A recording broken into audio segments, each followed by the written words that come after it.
a question for the real emos and punks of TikTok. So this is the story of a girl where everyone's first impression of her is that she's really Guys, innocent. I'm losing my voice But when you get to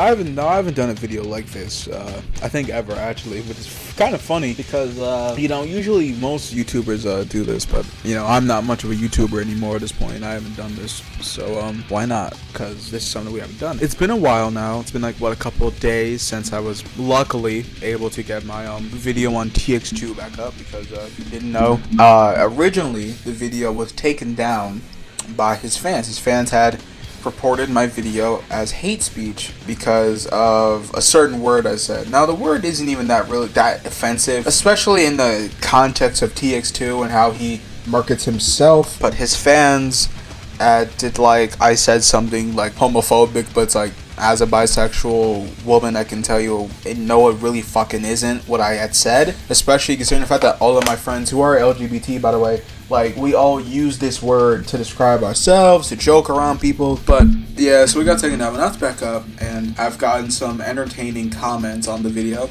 And I thought, you know what, why not, let's react to some. Let's read the comments that I got. Here's the first one I have. It was one that I thought was kind of funny because it was actually one agreeing with me, but then somebody in the replies was defending him. So this is the first comment. It goes, "I'm sorry, but TX2 is so annoying. I'm literally done with modern alt music. I just hope that when I say that I like emo music, people don't think I listen to this shit." And then somebody says, "Then don't. And TX2 was punk, not emo, to be honest. Just keep it to yourself." When I saw these first few comments, I was out at a Guitar Center. I was looking at gear and shit, and I was on my way home after going to Target, grabbing me like a Shoutout plush and getting food. So I was on my way back, and I was like, you know what, I'll look at my comments, because for some reason, funny enough, that night I started to actually get more comments on the video when I was waiting for my bus. Now I replied to this one. I replied to a few, I think one or two. But the one I did reply to was this one. It was like, if TX2 is so punk, then why are a bunch of his videos him saying, is this the next emo anthem of 2024?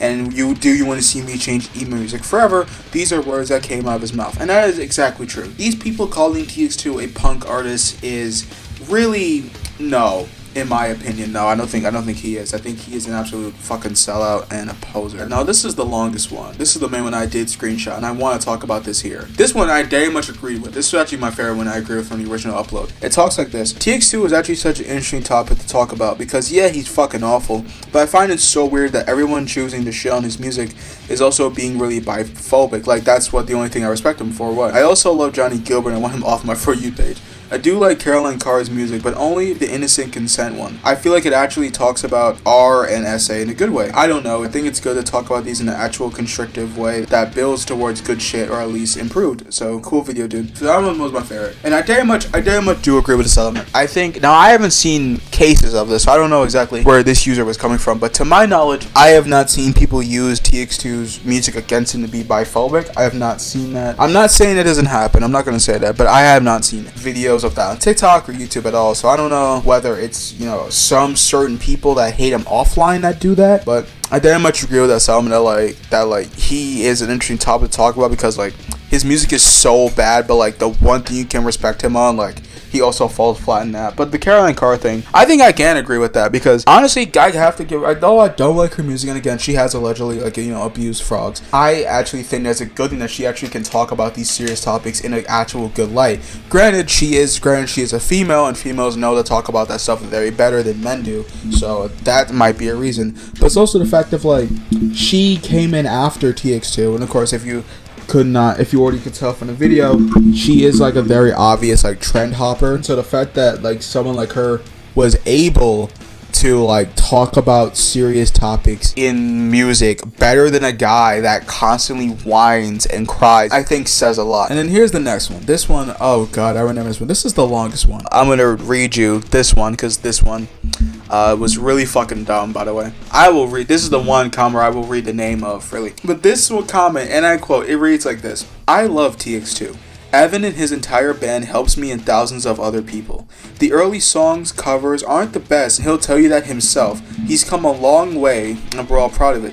He talks about SH, homophobia, suicide, abusive acts, and parents in his songs.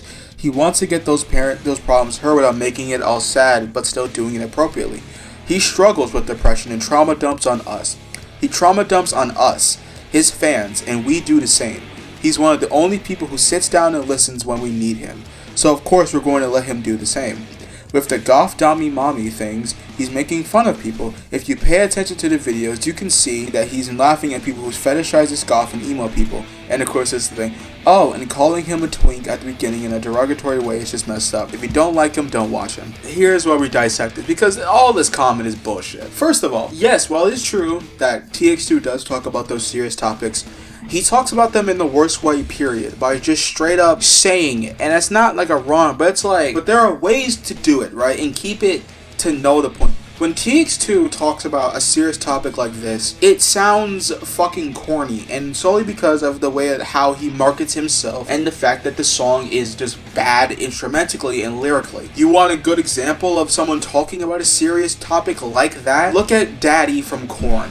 That is a song of Jonathan Davis talking about the sexual abuse he went through as a kid from a babysitter, right?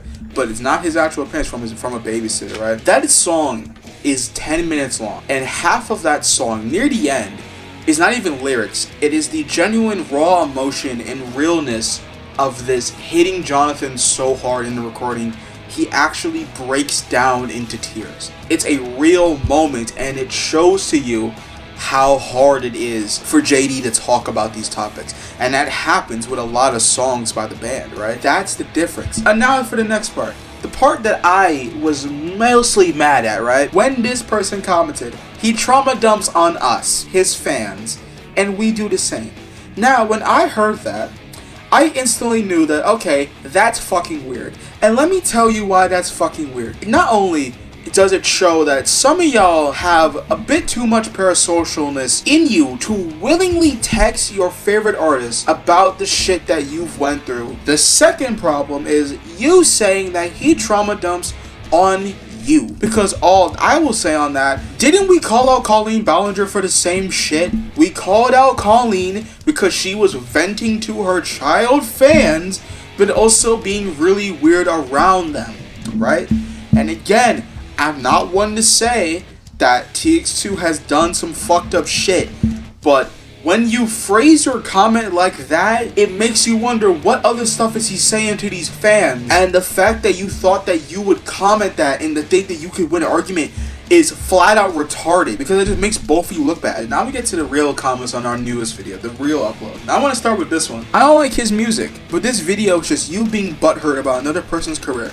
Huge waste of time for the both of us. Now, I'm not a grammar Nazi, but you spelled waste wrong. That's your first problem. The second problem is, if I'm butthurt or jealous, why would I be jealous of some If I'm so jealous of TX2 or so butthurt about him, why did I only make the one video? Obviously there's this one, so why did I only talk about it once? If I'm so butthurt like you say I am, my whole channel would just be dedicated to me shitting on TX2. Or the whole video would have just been me making fun of him instead of just actually bringing up the points that are valid and calling him out. Not all of his fans are like this. Hell, there are actually fans in my comment sections that actually found the video funny. Good for those people. Shout out to you. I hope you enjoyed the channel if you do subscribe, right? Hopefully, you'll be some of the people that can weed out the bad people in your fan base, right? Again, it's really dumb to say that I'm butthurt over something. Because if I was going to be butthurt over someone, I'd be butthurt over someone that makes actual good music, like Corey Taylor or like Kurt Cobain or like fucking Playboy Cardi or like or Laylee or Billy Joe Armstrong or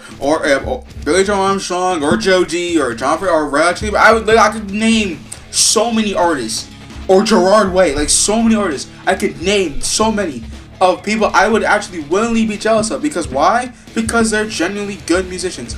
No one's gonna feel jealous over Evan Thomas and his fucking goth Dami Mommy fan base. Like this one I love. To be honest, dude, I've tried to get into pop punk, but like to me it feels just overproduced and just like sure the guitars are hella distorted or whatever, but the intensity is lost in the production and loses all meaning, loses its kick. Now this one isn't about TX2, but I very much get the some, especially like modern pop punk. A lot of that production is kind of spotty. So whoever made that comment, you do see his video, I would say like listen to some of the old pop punk, like some Descendants, Green Day, 90s era Misfits. It's just they're not exactly pop punk. They're more like horror punk, but like, you know, Murder Dolls and the Black Flag stuff like that. You know, like actual good punk. Even Rancid, because Rancid's pretty good pop punk. But back to the TX2 comments, and this one I very much love this one. As a musician, I can say it's sometimes impossible to not copy another band's sound for songs. Sometimes only so many don't, right? But there's a difference between that and the Get Scared thing. He knew exactly what the fuck he was doing. Get Scared is one of the biggest hidden gems in the scene, and that entire album was absolutely huge back when it came out. He is disingenuous, and as someone who is in music scene my entire life, his lyrical content is insulting in that one TikTok is about as distasteful as a Joel Favier defender. Now, basically, that's all the comments I even really like want to deal with. Like want to deal with listening, like even bother reading and shit. So like, that's all we got for today. I will see you all in the next video. And I won't be surprised if his fans cry about this video too, like they did last time. But again, there are actual good TX2 fans that do find my content funny. So good for you. Good for you if you're those people. Clearly not most people, but good for y'all. I've been Zoe Graves. So see you in the next one, bitches.